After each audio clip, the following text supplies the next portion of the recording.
Olá pessoal, estamos em mais uma Ação e Reação 28 de junho de 2017. Há 50 anos atrás, o primeiro caixa eletrônico no mundo.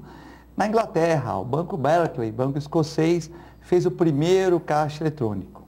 Será que eles previam que 40 anos, 45 anos depois, os malandros iam inventar de explodir caixas eletrônicos? Acho que não. Será que na Inglaterra explodem caixas eletrônicos? Penso que não. Mas há 50 anos, o primeiro caixa eletrônico em Londres, né? O tempo passa muito rápido. E também, amanhã, faz 10 anos do primeiro iPhone. Olha lá, gente, as pessoas eram felizes e não sabiam, saíam de casa despreocupadas. Hoje a pessoa sai de casa, esquece um celular e já começa a ficar preocupada com se alguém vai ligar, se alguém vai se machucar, se o filho não vai na escola, tal. Então, antes a gente vivia sem os iPhones, sem os iPads, sem os Androids, e hoje, amanhã, no dia 29 de junho, dia de São Pedro, faz 10 anos do primeiro iPhone no mundo. Nós temos vários assuntos para discutir hoje, né? Reforma trabalhista será votada hoje no Senado. Será que vai sair a trabalhista? Essa aí deve sair, mas a previdenciária está difícil. Por unanimidade, Câmara de Cubatão aprova reajuste de servidores em 3%. Isso vai dar problema lá, né? 3%, os caras vão querer mais. A Ademar denuncia irregularidades nos salários da Cursan. E essa questão da Cursan, se vai fechar a Cursan, se tinha gente trabalhando a mais, se tinha gato, né? O problema é que, se você puser qualquer gestor público, na vida deles, eles estão maravilhosamente bem, né? Estão tranquilos. Mas quando eles pegam algumas empresas públicas para administrar, é uma complicação, né? Um balaio de gato, a empresa dá prejuízo e a população que paga IPTU, que paga os impostos, o ITBI e outros, fica refém de algumas coisas complicadas no nosso dia a dia.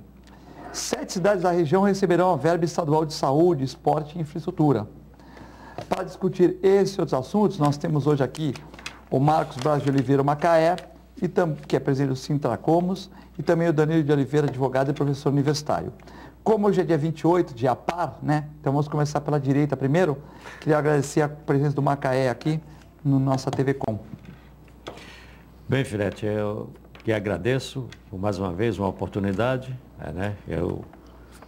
O nosso jurista, doutor Danilo aí, que vamos fazer hoje a bancada, e em nome do Sintracomos, de toda a diretoria, né, nós agradecemos por mais uma vez a oportunidade e a todos que estamos nos assistindo nesse momento. E também o nosso Danilo Oliveira, aqui na nossa TV Com. Uma boa tarde, Filete, uma boa tarde ao Macaé, a toda a equipe da TV Com e aos nossos telespectadores, que tenhamos aí um programa profícuo. Reforma trabalhista, Macaé, será votada hoje no Senado. Então o Senado deve encerrar hoje na Comissão de Justiça e com Constituição e Justiça os debates sobre a proposta da reforma trabalhista, que segue para as comissões. Depois do projeto, a fase final é a votação no plenário prevista para dia 5 de julho. Mesmo Michel Temer aí, com vários problemas, né? Ele que foi há pouco tempo na Noruega, chegou na Noruega lá, o pessoal reclamou da corrupção elevada no Brasil, né? Logo na Noruega, que o país tem menor índice de corrupção no mundo, né? Mas o Temer falou que é uma marolinha, uma confusãozinha, né? E que ele, como o Lula, tem essa mania péssima de quando atacado, atacar, né? Ele não se defende, ele ataca, né? Então, o Michel Temer, que é um bom advogado, ele, na área dele de Constituição ele é muito bom, mas que está devendo muita coisa para a nação, essas questões aí do dinheiro, dessa bolsa, enfim, tudo que o Joesley comentou e provou que o Temer está envolvido. Mas ele acha que consegue a maioria para a reforma trabalhista. O que você acha, Macaé, da reforma trabalhista? E se o Temer vai conseguir aprová-la em toque de caixa? Se ele tiver a maioria no Congresso, não há dúvida que ele consiga, né?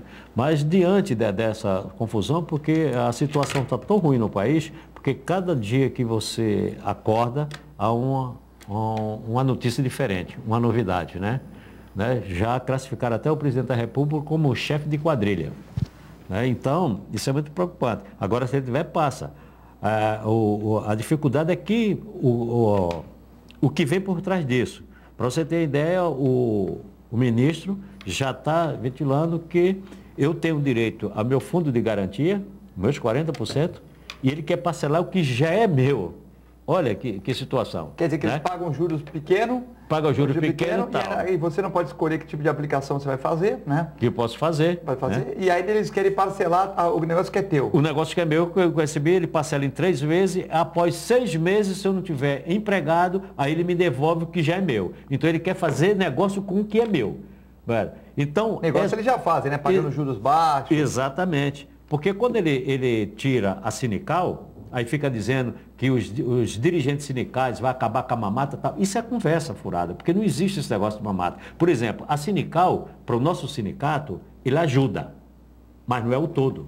Porque se eu fosse sobreviver e fazer o trabalho que o Sintracomos o faz para os 9 municípios, essa sinical não era nada. Macaé, mas tem uma questão que as pessoas comentam, é o seguinte: existem os sindicatos, como o Sintracomos, Sintraportos e outros.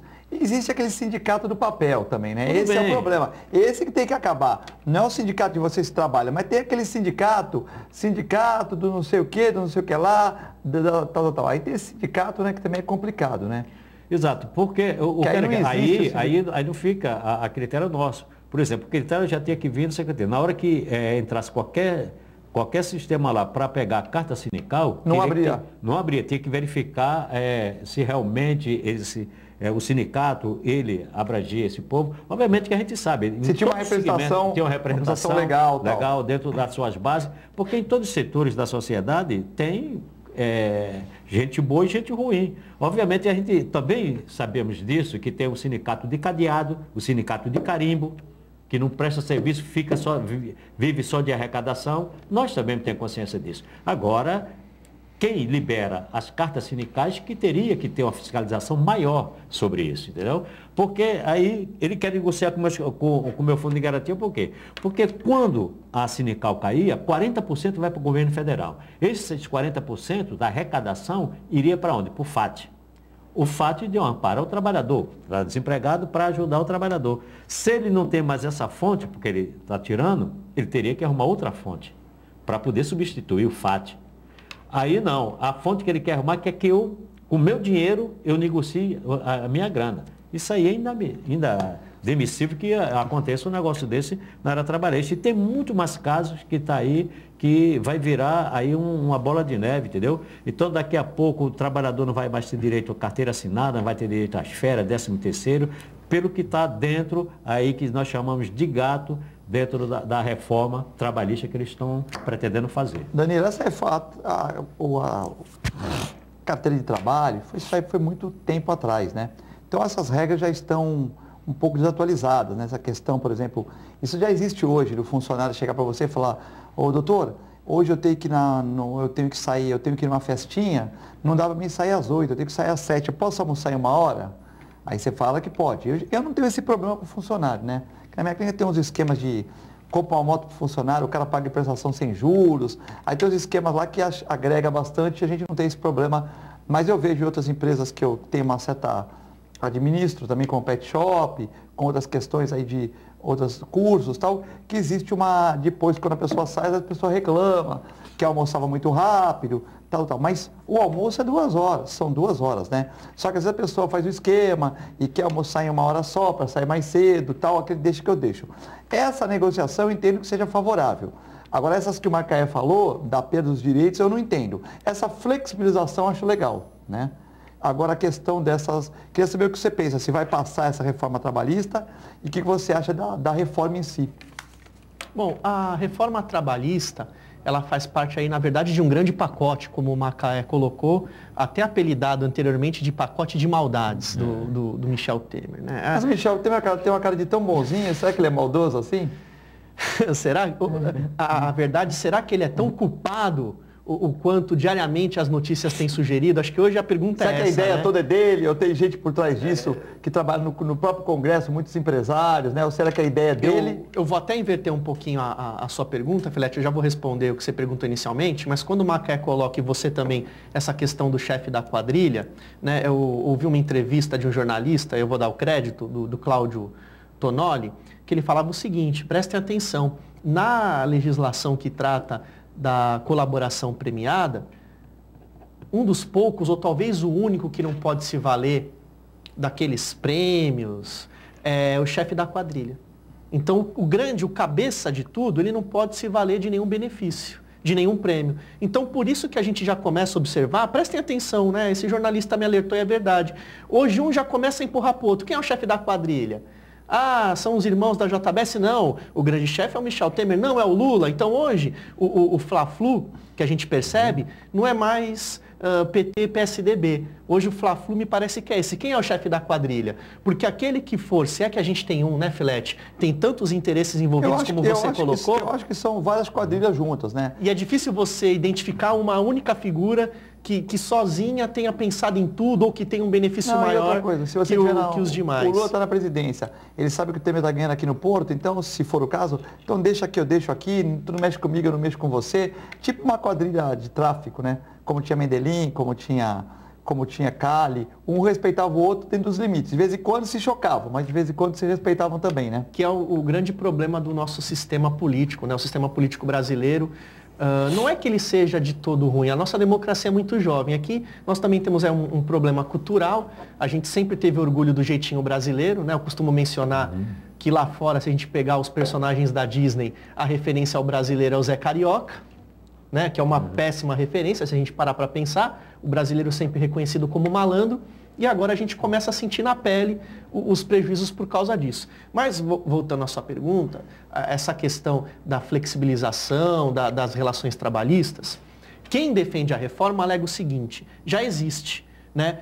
Na prática, nós temos muitos empregadores e empregados que combinam algumas coisas, flexibilizando essa legislação, mas depois o empregador ele acaba sofrendo um prejuízo, porque quando o empregado busca a Justiça do Trabalho, a Justiça do Trabalho acaba condenando o empregador a adimplir algumas verbas, por mais que porventura o empregado tenha aceito e aquilo tenha sido até positivo para ele. Então, aquela flexibilizada no horário do almoço, aquela liberação para sair mais cedo, financiamento da moto sem juros, a gente sabe que juros hoje são altíssimos, o mercado econômico, as instituições financeiras vivem disso, enfim. Então, quem defende a reforma trabalhista alega isso. Só estamos formalizando aquilo que a prática, que o dia a dia já faz, já realiza. Por outro lado, eu acho que o Macaé deve pensar nesse sentido. Existem conquistas históricas, conquistas de décadas, conquistas sociais importantes, dentre elas o próprio registro em carteira, que estão sob risco em virtude da reforma trabalhista. Então, a gente tinha que realmente conversar mais, debater mais, pontuar, porque algumas negociações, como o Macaé colocou, com direitos dos trabalhadores, como o FGTS, o importante direito, não podem ser admitidas. Então a gente realmente tem que tomar muito cuidado, até porque algumas coisas são, embora próximas, são diferentes. Então uma coisa é, vamos flexibilizar as relações de trabalho, acreditando que isso vai aumentar o acesso, o número de vagas, até porque isso é um mandamento constitucional, a própria ordem econômica tem como princípio essa busca do pleno emprego, então o gestor ele tem obrigação de adotar políticas públicas. Para isso, em tese, a reforma trabalhista vai fazer, a gente não sabe, só o tempo vai comprovar. Mas, por outro lado, nós temos o aspecto social. A gente não pode esquecer que, embora estejamos aí entre a 7ª e 8ª maior economia do mundo, estamos entre os 10 países mais desiguais do mundo. Então, quando a gente fala em flexibilizar direitos sociais, direitos do trabalhador, a gente tem que tomar cuidado, não é, Macaé? Exatamente. Porque há uma gama de milhares, de milhões de pessoas que podem ser prejudicadas, que podem ficar desprotegidas, desamparadas quando mais necessitam. Nós temos, e até a Santos acaba maquiando um pouco isso, né, Filete? Santos, ainda que não esteja no melhor dos seus momentos econômicos, é uma cidade que tem muitos pontos positivos e que acabam maquiando alguns problemas sociais. Nós temos 4 Santos, né? Falando 3, eu falo 4. Tem a Santos da Praia, que é o IDH alto. Temos a Santos da Zona Noroeste, que é uma zona muito bacana, mas tem muitos problemas, enchentes e tal. Temos a Santos do Centro, com os cortiços, a prostituição e etc., né? Prostituição até infantil, né? E temos a 4ª Santos, que é, no meu entender, a 4ª, mas muita gente não entende, mas eu entendo porque eu também não posso copiar todo mundo que falam, eu tenho meu discernimento. A 4ª, que é a Santos Rural, que é Caiuara e Caiabura, que não tem iluminação pública, nós temos problemas dos estrupos que estão acontecendo lá. Então, para mim, as pessoas falam que temos 3 Santos. No meu entendimento, nós temos 4 Santos, que é a 4ª Santos e a Santos da área continental, que é no meu entendimento. Essa é uma teoria minha, nunca ouvi ninguém falar, eu acho que nós temos 4 Santos, que é Praia, Centro, Zona Noroeste e área continental. Santos é uma cidade paradoxo, né? Paradoxal, porque a gente tem problemas seríssimos, como esse da prostituição, inclusive infantil, algo gravíssimo que a gente não pode deixar de comentar e nem fechar os olhos, né? A gente tem a matéria do Diário Eleitoral do Raton, mostrando que na Zona Oeste, no centro, muitos jovens, como não tem equipamentos públicos e tal, muitos jovens estão servindo de avião, os homens, e as mulheres estão indo para a prostituição, né? Que é uma coisa muito triste, né? Numa cidade como Santos, que tem classificada como uma das melhores cidades do Brasil para se viver, né? Há um grande percentual dos assalariados que tem aí salários acima de 8, 10 mil reais, o que é raro no país e no próprio estado de São Paulo, e a gente precisa equilibrar isso. Então, quando a gente fala, fechando o raciocínio, Filete, quando a gente fala da reforma trabalhista, a gente tem que pensar em tudo isso, né? Ela acaba indo muito além da questão relação empregador e empregado. Tem essa questão, mas tem outras aí por trás disso, né? É uma pena que o nosso país vive esse momento tão delicado, com tanta corrupção, tantas bombas diariamente estourando, mas a gente tem que procurar ver o lado positivo. É a hora realmente de, como dizem, tentar passar o país a limpo e tentar traçar novos rumos, né? E aí por isso que as lideranças e a representatividade, eu até anotei aqui, a representatividade ela é importante. A gente precisa fortalecer essas representatividades, sejam sindicatos, sejam associações. Até queria mandar um forte abraço aqui para o pessoal, para os auditores fiscais, para os agentes de fiscalização da Prefeitura Municipal de Praia Grande. Nós estamos aí juntos com eles, desenvolvendo um novo trabalho, criando uma associação, visando exatamente essa questão da representatividade. Então fica aqui o meu abraço para essa categoria que é importante, né? Quando a gente tem a questão ética, moral colocada em dúvida, me parece que os agentes de fiscalização têm uma relevância maior, até porque muitos deles lidam com a arrecadação para o município. Então fica um abraço aqui para todos eles, na figura do Anderson, do presidente, e é isso, Filete. Vamos aguardar aí o que será decidido hoje. Você vê, o trabalhador que ganha 2 mil, ele sai 4 para o patrão. Então, 2 mil reais. 4 patrão, vai 2 mil para o governo. Faz a conta aí, Macaé. Vai 2 mil para o governo. Quando o cara ganha 2 mil, ele não ganha 2 mil. Ele já ganha 1.400. Porque 600 vão para o governo. Então, já foi 2.600 para o governo. Então, o patrão pagou 4, o funcionário saiu com 1.400. Quando ele vai na rua comprar as coisas, tudo tem 50% de imposto em média. Então ele ficou com 700 mangos. Você vê, o patrão, na ponta, ele pagou 4 mil. O governo pegou da pessoa, o governo pegou 3.300 e deixou ele com 700 mangos. Tu vê como o sistema está errado, né? Nos Estados Unidos o cara pagou 8%, é tudo barato, IPVA, IPTU, tudo barato, né? Agora você vê aqui no Brasil. Então o governo está muito lesivo. E nós estamos muito longe de Brasília. Você vê que a rua, o bueiro, está o problema no bueiro, na creche, material escolar, quem que paga? É o prefeito. Tudo bem, o prefeito recolhe IPTU, TBI, ISS, mas o prefeito tem que pagar tudo isso. Aí um pouco mais perto da gente está o Estado, que recebe os nossos outros impostos, tal. Mas o que acontece? Nós pegamos essa questão toda, ou seja, o Estado está um pouco próximo, faz aí o VLT, tem alguns colégios estaduais e tal. Mas você vê, em São Paulo não tem quase universidades federais. Então o governo federal está atuando muito pouco e está tomando muito dinheiro do município, do cidadão, né? Então você vê, o que você tem de federal? De vez em quando faz uma perimetral, faz uma coisa. O que você tem de, por exemplo, uma cidade igual a nossa, que nós temos o porto e não ganhamos dinheiro com o porto em termos de arrecadação. O porto não paga nada, os caminhões quebram as ruas, tal. Tá certo, gera emprego, a cidade depende do porto, parabéns. Mas nós não arrecadamos nada, nós não arrecadamos IPTU com aquele terreno. Quem arrecada é a nação, quer dizer, qualquer lugar no mundo, Amsterdã, se você pegar qualquer porto no mundo, o porto dá dinheiro para a cidade em termos de impostos, além dos impostos da comercialização, tudo. Tá. Aqui nós não temos, quer dizer, o governo federal cobra muito imposto e fica muito longe, né? Aí é o assessorista ganhando 16 mil, é o cara que engraxate ganhando 15, é o deputado ganhando 200 com valor agregado. Quer dizer, logicamente que desse sistema nós não vamos sair disso, né? Com esse sistema. Exatamente. Deixa eu voltar uma fala aí, Filete, sobre que isso é uma matéria que me apaixona, né? Sobre a contribuição. Tem uma coisa que realmente, e ninguém fala, que poderia, aí sim, aí tem uma geração de emprego muito grande. Quando mexer na tributação. Ninguém quer fazer essa reforma tributária. Foi o que eu falei agora, né? Ninguém quer fazer reforma tributária. Aí essa gera emprego. Não essa que está falando. Aí para você ter uma ideia, obviamente o presidente da República ele vai ter realmente o maior número de deputado para votar a favor até da reforma. Por quê? Pelo simples motivo. Os maiores devedores do INSS são os partidos políticos. Todos são os maiores devedores. Aí, o cara está encostado na parede. Então, ele é obrigado a chegar para tal. Porque se realmente tivesse uma fiscalização, mas uma fiscalização mesmo pesada, e todos os devedores pagassem para o INSS, nós não teríamos essa dificuldade dentro do INSS. Tanto as empresas e como os devedores. Só os empresários, se você juntar todos no pacote, são 5 trilhões que eles devem ao INSS. É muito dinheiro. E ninguém paga. Bancos, e ninguém clubes, cobra.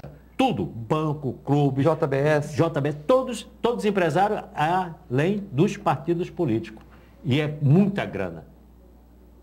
E cadê a cobrança? Quem que está fiscalizando isso? Quem está cobrando? Manda todos pagarem, porque nós não teria problema nenhum com a questão nossa, e nós ia aposentar e até e o pequeno, se não pagar, é problema, né? E se o pequeno não pagar, vai para a cadeia. Eu entendo também que eles colocaram de 20 para 30 milhões da DRU também, e colocaram 13 milhões de pessoas que nunca contribuíram, né? Tudo bem, a gente não tem nada contra essas pessoas, enfim, deve ter gente até que nunca contribuiu e que está ganhando uma aposentadoria, mas tudo bem, é o sistema do Brasil, que a gente tal. Só que não deveria ter posto nesse mesmo bolo, né? Já precisa você pegar a privada de um banco, qualquer previdência privada e falar, olha, nós vamos pôr um monte de gente que não trabalhou, vocês vão ter que pagar? Ah, tudo bem, a gente paga, mas vai diminuir de quem colaborou.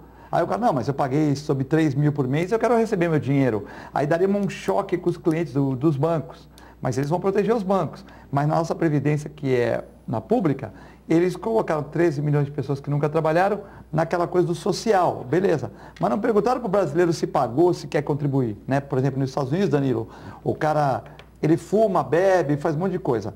Aí ele vai pagar mais pelo seguro de vida dele do que um cara que não faz isso. Eles vão analisar a pessoa. Então, lá nos Estados Unidos, se o cara tivesse 50 anos, não pagar nada, o que acontece? Lá tem geração de empregos, tem terra das oportunidades e tal. Mas se o cara não paga nada, ele vai ter que ir para um hospital filantrópico, porque o hospital vai atender apenas a emergência nele. E ele fumou a vida toda, está com câncer de pulmão, ele vai morrer com aquele câncer. Por quê? Porque eles não vão tratar do cara se o cara não colaborou, não fez um seguro. Só se ele cair no hospital maçônico, filantrópico e tal, que são poucos, pelo número de pessoas que podem precisar, né? Só que lá o cara ganha 5 mil dólares, ele vai lá fazer um seguro. Olha, eu tenho 40 anos, eu não fumo, não bebo, pratico esporte e tal. Ah, então seu seguro de 500 mil dólares por ano é 3 mil dólares. Ele vai lá, paga 300 dólares por mês, faz o seguro dele, 300 dólares por mês, lá não tem juros, então vai ser uns 270 dólares por mês, ele paga, 250 dólares por mês, vai dar 3 mil dólares, ele paga todo mês, está segurado até 500 mil dólares. Passou disso, ele tem que pagar no bolso dele. Então ele faz um cálculo lá, tal. Só que aqui eles não perguntaram para a gente, olha, vocês que pagam a Previdência todo mês, que estão pagando há 30 anos, tal, vocês querem que a gente coloque um monte de gente aí que nunca colaborou para dividir o de vocês? Não perguntaram para o brasileiro isso. Então, é isso, mais 30% para a DRU, mas as grandes empresas, como muito bem falou, falou, aqui é o câncer, essa DRU, hein? Porque é 30%. Era 20%, aí o negócio é tão maravilhoso 20, que eles passaram para 30%, quer dizer, pega do montante de 700 bilhões, que é a arrecadação, e para esses 30%, vai ser aplicado em quê? É na saúde? No mercado econômico. No mercado econômico. Mas o governo falou que vai uma parte para a saúde. Mas só para finalizar, que eu vou passar a pergunta para você. E outro dia eu vi um comentário da uma rádio, de um radical de direita, né? Ele defendia o Bolsonaro, tal, nada contra o Bolsonaro, hein? Ele defendia o Bolsonaro, tal, que tem que mudar, tal. E ele defendia a reforma da Previdência. Aí eu falei, pô, esse cara não estudou, né? Porque se ele defende uma coisa da direita e ele está fazendo uma coisa totalmente, por exemplo, e ele falou que a Previdência, senão o Brasil vai quebrar. Não vai quebrar nada. Se cobrar de quem está devendo, não quebra. É que sempre querem cobrar dos pequenos. Ninguém quer cobrar de banco. Os bancos no Brasil, com o Lula, né? O Lula é um governo de esquerda, né? Governo que apoia... Senhor. Então, na teoria, né? O Lula apoiou a Venezuela, Cuba e tal. Mas os banqueiros aqui foram os que mais ganharam dinheiro, foi no governo Lula. Também ganharam no Fernando Henrique, também ganharam nos outros governos, no Sarney e tal. Mas no Lula, eles ganharam muito dinheiro os bancos. E o Lula que defende Che Guevara, defende o governo da Venezuela, nada contra ninguém. Mas o Lula que defende tudo isso foi o que mais deu dinheiro para banqueiro. Quer dizer, e é um contrassenso. Então, ele estava comentando, defendendo a reforma da Previdência, que o Brasil vai quebrar. e ao mesmo tempo contra o Lula e a favor do Bolsonaro. Eu falei, pô, esse cara não está sintonizado, né? Porque ele está defendendo uma coisa que eles estão passando goela abaixo para a gente. Como o Macaé falou, se pagar os 30%, resolveria... Não, se pagar o que estão devendo, já resolveria bastante, né? Sim, a gente tem tido oportunidade agora, por causa da reforma da Previdência, de ministrar bastante palestras falando sobre o tema, expondo os dois lados. Tanto o cálculo que apresenta um déficit, quanto o cálculo que apresenta um superávit, né? Então a gente tem procurado trazer as informações, levar as informações para que as pessoas formem opinião. Mas vamos lá, uma reflexão com base nas suas colocações sempre muito pertinentes. A gente costuma dizer o seguinte, olha, tem uma massa de pessoas que nunca contribuiu e é beneficiada. O problema não está aí. Particularmente, a gente tem que realmente fiscalizar para saber quem realmente merece se enquadrar. Porque, como acontece também no meio político, há umas torneiras que a gente precisa fechar. Mas o problema não está aí. Eu volto naquele dado que é importante. Somos o 10º país mais desigual do mundo. Não dá para fechar os olhos para o social. Tem gente que vai ter que ser assistida assim, no termo mais puro da palavra, queiramos ou não. E outra coisa, o erro está em falar tiramos do nosso. Porque quando a gente fala em custeio da Previdência, o dinheiro a ser considerado não é só o do trabalhador. Tínhamos que pensar também nas contribuições das empresas, muitas delas com renúncias, principalmente as instituições financeiras, e muitas delas grandes devedoras, junto com os clubes de futebol, tudo bem? E na contrapartida do governo. Tudo isso é desconsiderado, daí dá déficit. Se a gente considerar a parte do custeio que é do governo e das empresas que têm as renúncias, aí a conta não vai fechar. Então, realmente é uma questão de conta, sabe, Filete? Concordo. Eu sei, se for como é que está, quebra. Se as empresas pagarem, se você ajustar as torneiras, a gente não sabe também qual o custo dessa máquina para funcionar, né? Quantos empregados nós temos na Previdência, quanto que custa? Porque é uma caixa preta. Ninguém falou, olha, nós temos aqui 700 bilhões, nós gastamos 200 por mês, nós fazemos isso e tal. Ninguém falou quanto que custa para funcionar essa máquina. Pode ter funcionado a Previdência ganhando 2 mil. Deixa eu te dar uns dados. Seria uma coisa, já que está na reforma, teria que ser mudado. Por exemplo, hoje, encostado no INSS, são 700 milhões, são 700 mil trabalhadores lá encostados. Se esses 700 mil a empresa cuidasse dele, sobraria uma boa grana lá. Né? Para mim isso é uma questão de... Mas não cuida. Para mim isso é uma questão de fiscalização. Não cuida, às vezes também a empresa não cuida, às vezes foi acidente na rua que a empresa não tem culpa. E às vezes também o cara deixa que eu deixo, né? Ele fala que está com dor e não está, quer enganar perito, também tem tudo isso, que o brasileiro gosta de levar vantagem também, né? 700 milhões que está lá encostado. Se, digamos, o cara, o cidadão 350. teve um acidente de trabalho. Então, porque não há um investimento maciço na questão da segurança do trabalho, dentro das obras, sim, dentro das fábricas. Por quê? Porque é muito cômodo também para o empregador. Material EPI certo, exatamente, é cômodo para o empregador. 15 dias ele paga o restante e o INSS cobre. Se ele tiver um afastamento de 6 meses, 4 meses, 5 meses, o INSS que vai se virar, vai bancar, que não compensa pela arrecadação dele, não compensa o que ele vai receber pelo INSS. Ok? Vai ser muito maior o que ele vai ter que tirar dos cofres para pagar a pessoa. E a arrecadação dele não é compatível com o que ele recolhe para poder receber de volta esse pagamento. Mas se você obrigar a empresa a dizer assim, olha, o funcionário é teu, se ele houve um acidente e tal, você tem que cuidar dele no hospital, medicação e o pagamento dele tranquilo. Então ele vai se preocupar muito mais com a questão da segurança do trabalho dentro das indústrias, dentro dos setores de construção civil que ocorrem mais nas estradas, mas como é muito cômodo para ele paga 15 dias e o restante joga nas costas do INSS para suprir toda essa demanda. Se me permitem só um adendo em cima dessa colocação, que ela é muito pertinente. Vamos pegar a questão da saúde do trabalhador e fazer um link com a Previdência. De acordo com a reforma, o texto atual, para que alguém se aposente recebendo valores integrais, teria que trabalhar 49 anos. Automaticamente, para alguém trabalhar 49 anos, esse alguém tem que se preocupar com a sua saúde. Porque haja saúde para trabalhar 49 anos, ainda mais o perfil do trabalhador brasileiro, que é o perfil braçal, ok? Trabalhar 49 anos não é para qualquer um, então vou ter impacto na saúde. Só que aí a gente pega uma emenda constitucional que desvinculou receitas da Seguridade de 20% para 30%, como o Filete bem lembrou. Isso foi no governo do Lula, né? Agora. O Michel Temer, no fim do ano passado, então desvinculou. Foi Michel Temer. Aumentou de 20%. Na verdade, foi a Dilma, né? No final do governo da Dilma. De 20 para 30%. Foi a Dilma. Quer dizer, aumentou 50%, de 20 para 30%. Ela não sabia que ia cair fora, ela achava que ia continuar, né? Ninguém achava que ela ia cair fora, né? Nem ela mesma achava que ela ia cair fora, né? Mas ela só caiu fora porque a economia andou mal. Sim, a economia é um grande termômetro. Mas aí, para salvaguardar a economia, se aumenta de 20 para 30%. Quer dizer, são aí 50% a menos, inclusive na saúde. Aí o que acontece? O Michel Temer, não foi só a Dilma, o Michel Temer, por meio também de uma emenda constitucional, congela por 20 anos os investimentos na saúde, alegando que os gastos aumentaram. O que é mentira, porque se você pegar proporcionalmente, o gasto foi mantido no mesmo nível. O que aumentou foi o número de pessoas. Só que aí, com a questão atual da crise econômica, as pessoas não conseguem mais pagar plano de saúde, migram para a saúde pública. A saúde pública já não tem dinheiro suficiente. Quer dizer, a política pública é incompatível. Eu acho que com esse exemplo simples a gente percebe que está errado. Como o Filete colocou, as políticas públicas não estão casando. Eu estou sacrificando mais uma vez a fatia social para salvaguardar a economia, achando que a economia vai resolver tudo, que o mercado vai resolver tudo, e não vai. A gente sabe que essa livre regulação, se o empregador tiver todo o poder de comando, a coisa não flui, o empregado fica desprotegido.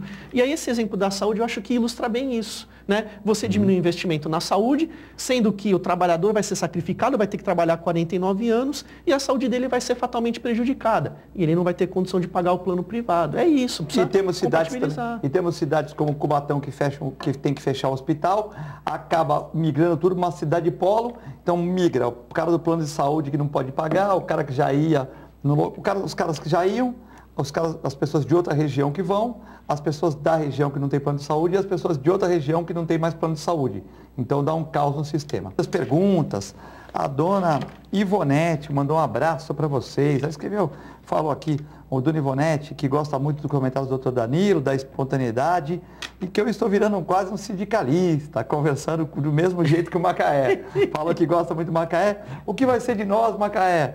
Vamos aposentar tarde. A aposentadoria não está dando mais para nada. Esse governo vai nos tornar escravos. Pior que é. Dona Ivonete Dona Ivonete, boa tarde. Realmente a senhora está coberta de razão. Vai ter os bichinhos. Ela é minha cliente na clínica eu falei para ela ver o programa, ela gosta de discutir política. Eu falei, veja o programa. Se ela não vê o programa agora, ela vê às 10h30 na reprise, mas todo o programa ela vê aqui, participa e tal. Hoje o Uriel não ligou. O Uriel não ligou, deve estar no fórum. Outro dia eu saí da TV Com, vi o Uriel de terno, gravata. Mas com certeza ele está vendo, ele vai ver a reprise. Terno e gravata com a pastinha, também tem ações no fórum. O Uriel que tem mais de 80 anos, mas tem fôlego de 40. Tá magrinho, o Uriel tá magrinho, aí tá em forma. Não, acho que 83 o Uriel tem. Eu não dava nem 70 para ele. Mas a idade parabéns então para ele, né? Parabéns para ele. Né? Você tem 70 bastante, e parece 60, né, Macaé? Parabéns, é isso aí. Tô brincando, Macaé. Mas nós vamos ser escravos? Dona Ivonete está perguntando se a gente vai ficar escravo do governo. Ou já somos? Nós já estamos no caminho da escravidão, né? Quer dizer, a carta de alforria já temos, só que o chicote é o mesmo estralando, né, nos nossos lombos. Isso que é a verdade, né? O que eles fazer conosco aí é complicado. Durval Capo Filho está mandando abraço para vocês também. E o Rui está perguntando para o Danilo. Danilo, sai a reforma da trabalhista ou não sai, na sua opinião? Ele achou que você ficou em cima do muro. Você não falou se vai sair ou não vai sair.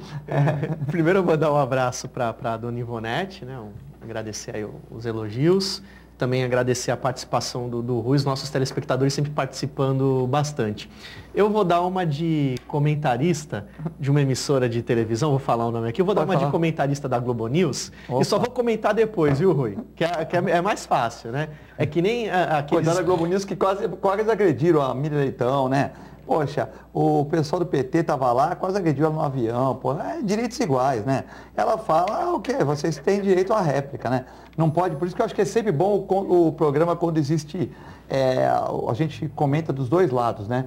porque a gente faz um programa que não é chapa branca nem chapa preta, Exatamente. porque você aí tem credibilidade de sair na rua e as pessoas tal. Mas eu acho que a Miriam Leitão, ela está num sistema que está tentando, né, cavocar aquela cárie, né, essa roubalheira.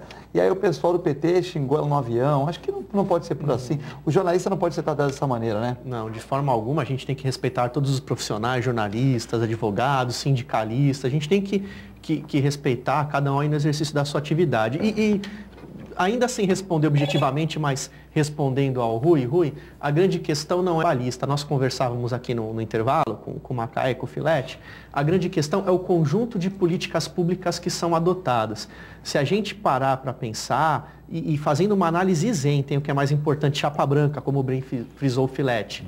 Nós vemos não, chapa neutra, né? Chapa neutra, né? Branca, né? Branca é governista. Por isso é um cara que só fala mal dos outros também. Neutra. Neutra, né? Ou então sem chapa. Sem chapa. Não definimos nenhuma chapa. É isso. A gente procurando ser aqui isento, o que acontece? Essas políticas que estão sendo adotadas, elas sempre vão acabar, não vou dizer prejudicando, mas exigindo um sacrifício maior de alguém.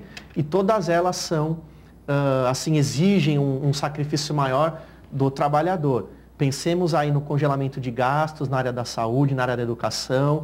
Pensemos nesse aumento de 20% para 30% da desvinculação de receitas da União, atinge o trabalhador.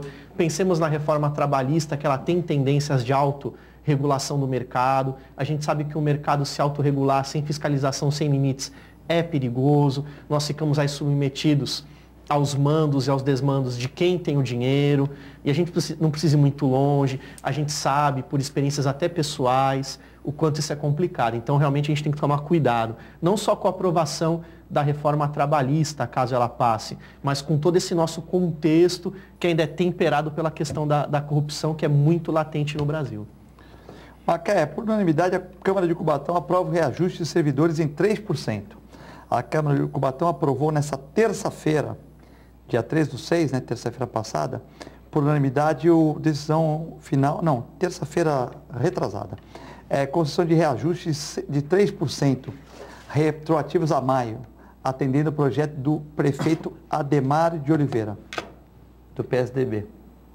Então, olha, então não foi dado a infração do período, né? Não. Porque a infração de maio foi 3,99, né? Por sinal, nós fechamos também a nossa database, que é maio, né, tanto do setor da construção civil como da montagem industriais, nós fechamos com 5%, para todos os setores sem limite, né? Porque geralmente o pessoal coloca limite, né? Quem ganha até 5 mil ou 6 mil recebe isso. Quem acima recebe a infração do período. Vai escalonando e quem recebe menos recebe um pouco mais. Nós o fizemos linear para todo mundo, né? Para todos os trabalhadores da nossa categoria. Então não foi dado a infração, né? Mas, pelo menos, porque tem uma coisa que é assim, Filete, se você, no mínimo, você tem sempre que trabalhar para ganhar mais. Mas, no mínimo, você tem que pegar a infração do período. Sim. Porque se você não pegar a infração do período, você começa a defasar e você não vai conseguir encostar nas próximas, porque sempre, cada negociação virada tem sempre uma dificuldade. Há sempre uma dificuldade que não pode ir por isso, não pode por aquilo e tal. E você, no mínimo, teria que pegar a infração do período. Sim. Esse é o meu ponto de vista, né? Nossa, o Ademar descobriu a América aqui. Ademar denuncia irregularidades nos salários da Cursan. Descobriu a América. Nós falamos isso aqui ontem, que o problema dessas da Cursan, da Prodesan, não é o funcionário que trabalha.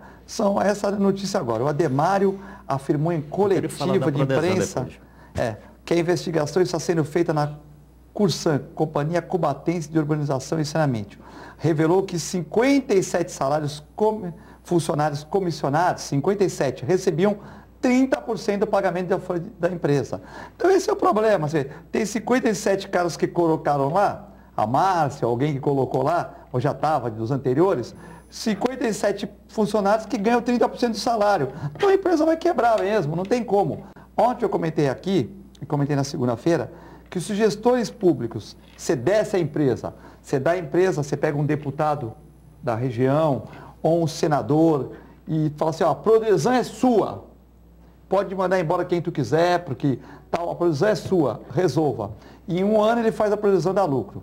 Se você chegar para um empresário aqui, chegar para o Armênio, ele não vai querer. Chegar para um empresário bom na região, o Abílio Diniz, tal. Até O João Vilela, com o filete, a mistureba lá, puseram na Prodesan, um ano é que ele está dando lucro. Né? Só que os amigos do rei vão ter que tudo ir embora. Né? E a prefeitura vai ter que indenizar eles, porque não fui eu que coloquei eles lá. Certo? Então, mas vê, 57 funcionários ganham 30%. Quer dizer, com certeza não é o cara que limpa a rua, não é o cara que pinta. Então, logicamente que, pô, a empresa vai quebrar, não é isso? Por isso que a conta não fecha, né, Filete? É por isso que o poder público não consegue sequer honrar com a perda do poder de compra da moeda. É por isso que nem sequer a perda inflacionária o poder público consegue pagar. Tá aí. É por essas e outras. É um absurdo que a gente, em pleno século XXI, infelizmente, ainda esteja repetindo esse tipo de notícia. Realmente, você colocou bem, descobriu a América. Porque não é a primeira vez que a gente tem essa manchete em relação à própria Corsã, ou eu estou mentindo? Ou a Corsã, ou em São Vicente. Agora é que ele fala, de acordo com o Ademário, esse é o principal motivo do fechamento da empresa, onde 30% levava o salário dos outros 550. É lógico, então é complicado isso aí, né? E a Prodesan? Prodesan, os funcionários da usina de asfalto, que eu entendo ser uma boa usina, né? A Prodesan foi projetada para pensar em Santos, né? Para pensar na cidade de Santos. Acho que na época do prefeito Silvio Fernandes Lopes, é que eu não era vivo nessa época. Na época eu era pequenininho. Silvio Fernandes Lopes que fez a Prodesan, idealizou para pensar Santos, né? Então, pensar em fazer a ciclovia, isso. Aí teve gráfica, usina de asfalto, tal, e eu entendo que o funcionário não tem culpa. Mas também nós temos na Prodesan desses grandes salários. Isso aí impacta na folha da empresa e a empresa começa a dar prejuízo. E hoje o pessoal da usina de asfalto que é concursado, mas acho que é CLT, eu não sei, não é nesse esquema, eu acho que o pessoal pode ser mandado embora, não sei se eles vão ser mandados embora. A gente acha que deveriam reaproveitar em outros setores da prefeitura. Mas eu quero saber do Macael o que está realmente acontecendo na Prodesan. Filete, a Prodesan é igual exatamente com o Cubatão. Porque ela entrou no caos? Exatamente por esses grupos de pessoas que estão lotados, né, que são os comissionados, que ganham uma grana que a gente sabe que não é fácil. Então isso começa a dar prejuízo. Então a prefeitura, com o déficit dela pesado, ela mandou cortar nos setores aí 35%, 40% dos setores, e quem é aquela velha história? E a Prodesan ficou de bode expiatório e virou o terminal disso aí. Já fizeram um manejamento, né, com o pessoal da limpeza, agora eles estão entrando no pessoal da saúde e na sequência será com o pessoal da usina, isso não tem a menor dúvida. Por quê? Vou dar um dado. A usina está praticamente 8 meses ou mais sem nenhum trabalho efetivamente para poder cuidar da cidade de Santos, que está também, não só as outras cidades, mas Santos também está precisando. Se você passar a olhar no canal 1, canal 2, você vai ver que está precisando de asfalto e tudo. Mas ficam alegando que é caro o material, e é conversa, né? Dizendo que a usina é obsoleta. Também é conversa, porque a usina hoje... A usina tem preço para competir? Tem preço para competir. Eu estava escutando uma rádio aqui usina agora falando que não tem preço para competir. Tem preço para competir, sim. E também tem qualidade, né? Tem preço, qualidade e a falácia. Porque ela pode produzir hoje, como dizendo, olha, é obsoleto tudo que está lá, o equipamento, ela tem condições de produzir hoje de 600 a 700 mil toneladas dias. Ela tem condições. Por dia?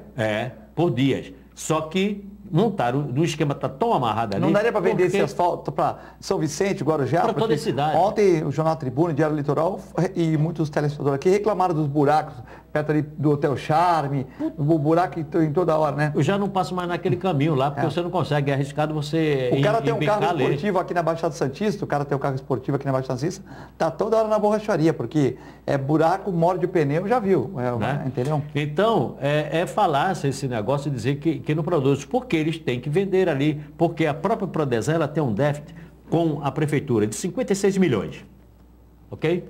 Então, eles têm que vender aquele terreno para poder a prefeitura receber 56 milhões, porque eu não tenho bola de cristal não, mas eu vou falar aqui, porque corre um risco, no final do ano, os servidores públicos não terem nem 13º.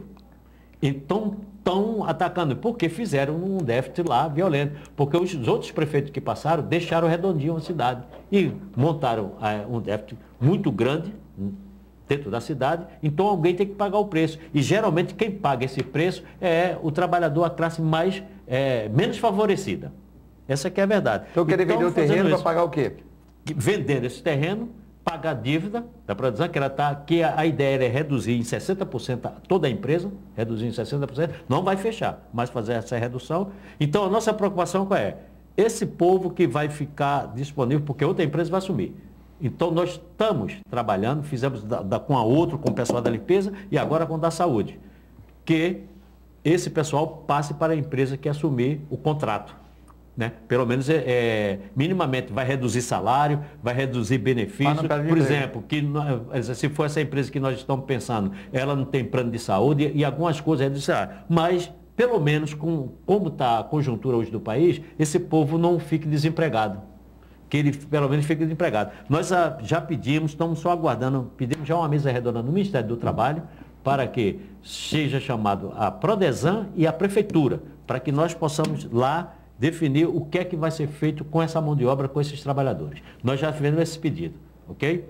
E vou mais além que estou falando em primeira mão aqui, ninguém sabe. Nós já tínhamos pedido ao Ministério Público sobre a questão da usina, porque era uma dispensa em massa, o que seria feito com aqueles trabalhadores, qual era a outra atividade que ia ter, porque no caso de vender a usina, porque nós já sentimos que querem vender de qualquer jeito, a usina não vai funcionar. Alguém vai comprar aquilo lá. Já tem alguém na para nossa surpresa, a Promotoria Pública tinha arquivado o nosso pedido. Aí nós pegamos o nosso advogado e fomos lá, porque nós vimos da demora. E simplesmente o promotor falou o seguinte: se a empresa tem dinheiro para pagar, pode ser mandado embora.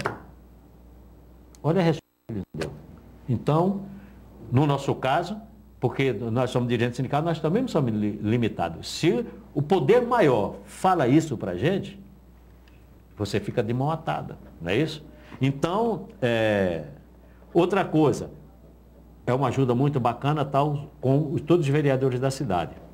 É uma ajuda. Mas tem uma particularidade, a venda da usina não passa pelos vereadores, porque se passasse pela Câmara, a Câmara podia brecar, mas não passa teria uma pressão violenta tal, né? Mas não passa pela Câmara. Também a população tem que saber disso. Né? Bom, mas nós estamos fazendo a nossa parte. Queria agradecer o Danilo Macaé. Temos que encerrar o programa, que entram outros programas na grade. Queria agradecer o Danilo de Oliveira pela vir aqui no programa, que venha mais vezes. O Macaé, dar um abraço para a dona Joana, dona Sandra, o seu Milton que ligaram aqui elogiando o programa, né? E desejar para você uma excelente quarta-feira, um excelente meio de semana.